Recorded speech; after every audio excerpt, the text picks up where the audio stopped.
Australian political leaders, including Prime Minister Malcolm Turnbull, have come out in support of a campaign for same-sex marriage.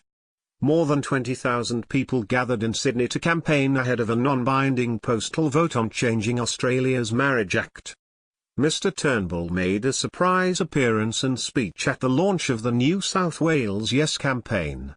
Opposition leader Bill Shorten then addressed the crowd at the main rally. The non-binding vote to gauge support for changing Australia's Marriage Act will be sent out from 12 September, with a result expected in November.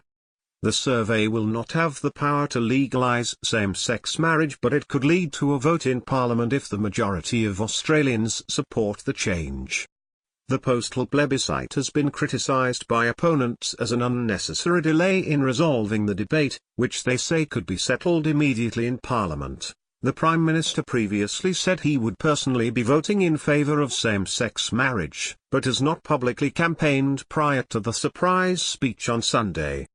Throughout my public life I've sought to ensure same-sex couples are not discriminated against and their entitlements, be it in respect of medical benefits, taxation, superannuation or employment, are no different to those afforded to heterosexual couples.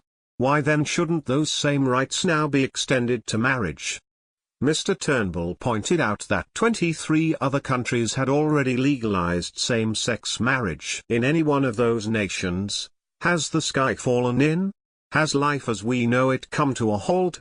Has traditional marriage as we know it been undermined? The answer is no, he said.